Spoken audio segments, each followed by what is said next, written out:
Krishna Lohan and I welcome you at my channel. आज हम करने जा रहे हैं बाल्यावस्था। इससे पहले हमने वीडियो में किया था शैशवावस्था।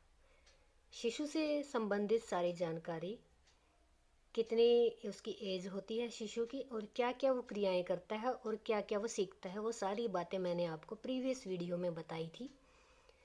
आज हम करेंगे उसका अगला पड़ाव। जैसे कि जितने भी मनोवैज्ञानिक हैं उन्होंने स्टेजेस को डिवाइड कर रखा है, कम से कम मेरे हिसाब से 4 या 5 में कर रखा है सबने। एरिक्सन ने 8 में कर रखा है। बाकी अगर हम बात करते हैं अदर जो कम से कम वाली स्टेजेस 3 और 4 हैं, उससे ऊपर 8 तक हैं। लास्ट 8 तक स्टेजेस बताई गई हैं। हम यहाँ सिर्फ 4 ही स्टेजेस के बारे में डिस्कस करेंगे। पहली स्टेज मैंने आपको शिशु अवस्था कराई थी। दूसरी स्टेज है 6 से 12 वर्ष तक की होती है। बाल्यावस्था को भी 2 हिस्सों में बांटा जाता है, वो भी मैं आपको कराऊंगी। इससे मैक्सिमम क्वेश्चंस आ जाते हैं और ये आपके लिए कन्फ्यूजन वाले होते हैं, लेकिन अब यहाँ पे कोई कन्फ्यूजन नहीं रहेगी। मैं आपको इसका एक एक पॉइंट अच्छे से कराऊंगी। अवधि मैंने बताई 6 से 12। बाल्यावस्था के बारे में बात कर रहे हैं। इसमें विकास की गति मंद हो जाती है क्योंकि 5 साल तक बच्चा मेंटली फिजिकली हर तरह की वृद्धि उसमें होती है और उसके साथ साथ वो बिल्कुल एक्टिव रहता है। अब यहाँ पे जो उसकी प्रोसेस है, वृद्धि तो होगी लेकिन जो मेंटली प्रोसेस है वो उसकी इतनी गति नहीं करती जितनी 5 साल तक की उसकी कैचिंग पावर हर फील्ड से रिलेटेड उसकी होती है। इसमें विकास की गति मंद हो जाती है। इसका मंद होना भी आवश्यक होता है क्योंकि मंद गति के कारण इसके विकास में मजबूती आती है। ठहराव इसलिए आ जाता है कि जो भी बच्चे ने सीखा है और उससे अगले पड़ाव अगर वो सीखेगा तो वो उसी की डिटेल यानी कि एक बड़े रूप में चीज़ें उसके सामने आती हैं, तो उसको सीखने के लिए ठहराव की आवश्यकता पड़ती है। इस वजह से जो यह गति है मंद हो जाती है। इसमें नोट, बाल्यावस्था को गैंग एज भी कहा जाता है क्योंकि इसमें आपने देखा होगा कि छोटे बच्चे होते हैं, उनके क्लास में हर एक मित्र होता है, हर किसी के साथ वो खाना शेयर करने लग जाते हैं, हर किसी के साथ आना जाना खेलना सारी चीज़ें, बड़ा समूह होता है उनका। इसको गैंग एज कहते हैं। इसी अवस्था में नेता बनने की इच्छा भी उसमें प्रबल होती है। अब जैसे कि अगर टीचर वो क्लास मॉनिटर बना देता है तो बच्चे क्या करते हैं, आपने देखा होगा, ये एक फ़नी भी माहौल हो जाता है कि बच्चे अपने आप को बड़ा लीडर समझने लग जाते हैं और वो सब पे ऑर्डर चलाने लग जाते हैं, अपने आप को नेता समझने लग जाते हैं। अब बाल्यावस्था के उपनाम, अल्टरनेट नेम क्या है इसके? आरंभिक विद्यालय की आयु बोला जाता है क्योंकि इसी एज से बच्चे स्कूल में जाना शुरू कर देते हैं। दूसरा, स्फूर्ति की अवस्था, यानी इस अवस्था में बच्चे एनर्जेटिक होते हैं, यानी कि उनको थकान नहीं होती है। थर्ड है गंदी अवस्था।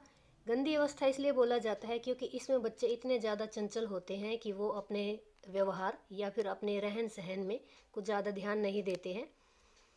फोर्थ, जीवन का अनोखा काल भी इसको बोला जाता है क्योंकि जो बच्चा इस एज में बनने की सोच लेता है तो उस पर वो कार्य करता है। यानी कि इस एज के बच्चे मैक्सिमम ये भी होते हैं कि वो शक्तिमान और डोरेमोन के फ़ैन होते हैं, उनको वो रियल समझते हैं और उनकी एक्टिंग करते हैं।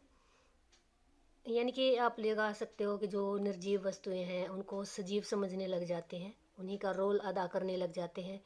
इस काल में उनके पिता या उनके माता उनके या अध्यापिका या अध्यापक उनके रोल मॉडल होते हैं। मूर्त चिंतन की अवस्था भी इसको कहा जाता है क्योंकि इसमें जो बच्चा है मूर्त चिंतन करने लग जाता है। तार्किक चिंतन की भी अवस्था है, हालांकि परिपक्व नहीं होते, तर्कसंगत नहीं होते, लेकिन वो चिंतन या तर्क करने लग जाता है, चीज़ों को रिलेट करने लग जाता है। इसको खेल की अवस्था भी कहा जाता है। इस अवस्था में बच्चे सबसे ज़्यादा खेलते हैं और हर एक गेम खेलते हैं। ये नहीं कि उसका फेवरेट कोई एक ही हो, हर तरह के गेम खेलना पसंद करते हैं वो। समूह या टोली की अवस्था होती है। गैंग की एज बोला गया है इसको, समूह या टोली की अवस्था बोला गया है। इसमें बच्चे बड़े बड़े समूह बना लेते हैं, आते जाते जिस तरह से जो भी उनकी प्रक्रियाएं होती हैं वो बड़े समूह में करते हैं, यानी उनका सर्कल काफ़ी बड़ा होता है। मिथ्या परिपक्वता की अवस्था, यानी कि इस काल में जो बच्चे होते हैं वो अपने आप को ही सबसे समझदार समझते हैं, यानी जो भी वो तर्क रखते हैं तो वो इसकी अपेक्षा करते हैं कि उनके द्वारा कही गई हर बात सत्य है, तार्किक है, अपने आप को मैच्योर समझने लग जाते हैं। तो दोस्तों ये है, हम देखते हैं बाल्यावस्था से संबंधित महत्वपूर्ण काल कौन से हैं, या किसके द्वारा कोटेशन दी गई है बाल्यावस्था से रिलेटेड। काल और ब्रश। बाल्यावस्था को जीवन का अनोखा काल बताते हुए लिखा है कॉल और ब्रश ने कि वास्तव में माता पिता के लिए इस अवस्था को समझ पाना बहुत कठिन होता है। इतनी अनोखी मतलब ये जो लाइफस्टाइल होती है इन बच्चों की, कई बार माता पिता को भी समझ नहीं आता है कि वो इनको किस तरह से हैंडल करें। कई बार इतने ज़्यादा अग्रेसिव हो जाते हैं, कई बार इतनी मतलब इंट्रोवर्ट भी होते हैं, चुप इतने हो जाते हैं कि माँ बाप को समझ नहीं आता कि वो उनसे कैसे किसी भी बात को उगलवाए। ये कक्षा में भी देखते होंगे आप कि कई बच्चे ऐसे होते हैं कि वो दब्बू प्रवृत्ति के होते हैं, और उनसे अगर आप कुछ पूछने लग जाओ या कोई गलती कर देते हैं तो वो उस चीज़ का जवाब देंगे ही नहीं।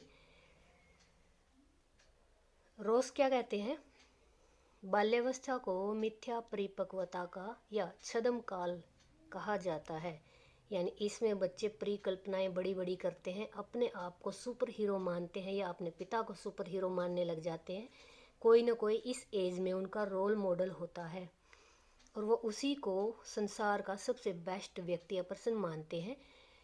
अपने द्वारा कही गई बात को वो सत्य मानते हैं। जितने मैंने आपको अभी भी बताया था, जितने टीवी पे कार्टून आते हैं बच्चे इसको सच मानते हैं और इनके द्वारा कही गई बातों का उन पर बहुत ज़्यादा प्रभाव पड़ता है। स्ट्रेंग क्या कहते हैं, शायद ही ऐसा कोई खेल है जिसे 10 वर्ष का बालक न खेल पाए। स्ट्रेंग ने कहा है कि बच्चे हर तरह का गेम खेलते, मैंने आपको पहले भी बताया था। इस एज में बच्चों का हर एक गेम पसंदीदा होता है। 10 वर्ष तक तो कम से कम वो हर एक गेम में पैट्रिक के अनुसार बाल्यावस्था को प्रारंभिक समाजीकरण का काल कहा जाता है, यानी प्रारंभिक किस तरह से होता है, इसमें स्कूल जाना आरंभ कर देते हैं, समूह बनाना आरंभ कर देते हैं, तो उससे उनका सामाजिक विकास होता है और बच्चे में समाजीकरण की भावना को बल मिलता है। तो ये समाजीकरण का काल भी बाल्यावस्था को कहा जाता है। विशेषताएं इसकी देखते हैं। सामाजिक विकास में स्थिरता, शारीरिक विकास में स्थिरता। बच्चों का जो शारीरिक विकास है वो भी स्थिर हो जाता है, यानी यहाँ से अब गति उनकी मंद हो जाती है और धीरे धीरे ही शारीरिक वृद्धि भी करते हैं। दूसरा है मानसिक विकास में भी स्थिरता आ जाती है, यानी कि अब उनकी लर्निंग पावर इतनी नहीं रहती जितनी कि पहले 1 से 5 साल तक की थी। वास्तविक जगत से संबंधित होते हैं वो।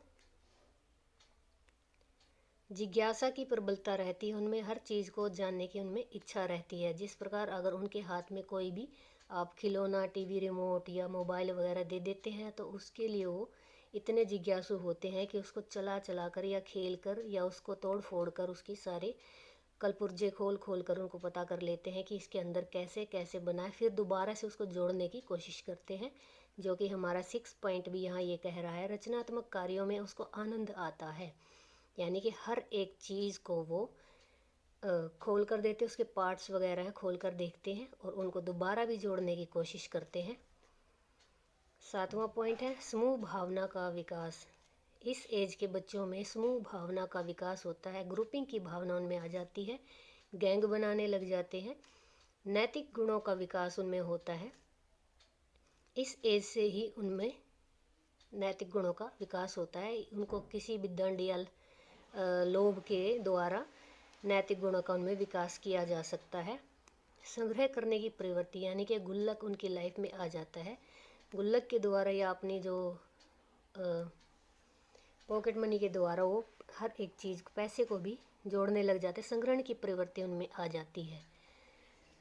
निरुद्देश्य भ्रमण की उनमें भावना होती है, यानी कि वो किसी भी चीज़ के प्रति लालायित हो जाते हैं और उसको देखकर वो घूमने की उनमें प्रवृत्ति प्रबल होती है कि उसको यहाँ पर या इधर उधर कहीं भी उनको अगर लगता है कि ये चीज़ अच्छी है तो वो वहाँ जाने की जिद करने लग जाते हैं। काम शक्ति को चुनता है। इस अवस्था में बच्चा जो काम शक्ति को चुनता है, यानी कि आपने देखा होगा कि कई बार बच्चे जो हैं टॉयलेट वगैरह में काफ़ी देर बैठे रहते हैं, पानी से खेलते रहते हैं, उनको ज़्यादा टाइम उसमें टॉयलेट में बैठे रहना पसंद है। अब कितनी बार आप जैसे कि माता पिता चिल्लाते हैं या कहते हैं कि अब कितनी देर हो गई है तो आया नहीं, यानी उनको उसमें नित्य क्रिया में भी आनंद आने लग जाता है। रुचियों में परिवर्तन, इस एज में बच्चों की रुचियों में बड़ा जल्दी परिवर्तन आने लग जाता है, यानी अगर वो एक चीज़ से खेल रहे हैं तो जल्दी उससे ऊब जाते हैं, फिर उनको दूसरी चीज़ चाहिए होती है खेलने के लिए। संवेगों का दमन व प्रदर्शन, इस अवस्था में बच्चे होते हैं, जैसे कि एरिक्सन ने कहा है कि अगर बच्चे को हम सपोर्ट करते हैं या उसको उत्साहित कर देते हैं तो वो पॉजिटिविटी की तरफ जाता है, यानी प्रदर्शन करता है, अपने संवेगों को दिखाता है, जो उसकी भावनाएं होती हैं उनको जाहिर करने लग जाता है।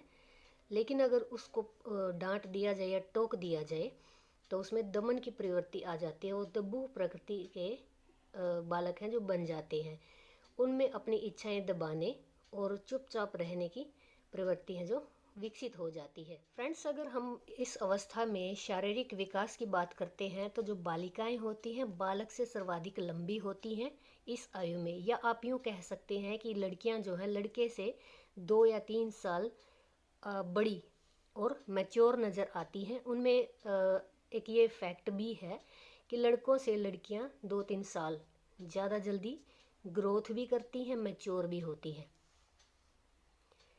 इस टाइम अगर ये हृदय की धड़कन की बात करें तो 100 प्रति मिनट, यानी कि धड़कन का उसका औसत है 350 के आसपास। उनमें हड्डियां होती हैं, मसल्स हैं जो 35% जो है डेवलप हो चुकी होती हैं।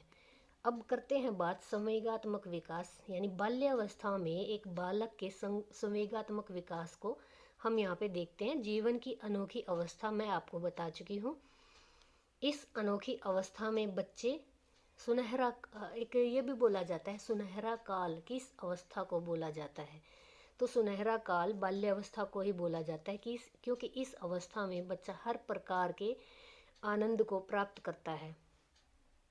इसी काल में बालक संवेगों पर नियंत्रण करना भी सीखता है। अगर उसको ये कह दिया जाए कि बेटा थोड़ी देर रुको, आप इसके बाद आपको कुछ भी प्रेजेंट है, गिफ्ट है, मिलेगा, इस तरह का कुछ भी अगर उसको बोल दिया जाए, या फिर नैतिकता के व्यू से भी अगर आप देखते हैं तो इसमें नैतिकता अगर उनको सिखाई जाती है तो वो उस पर भी उसको भी सीख लेते हैं और अपने व्यवहार पर नियंत्रण भी ले आते हैं।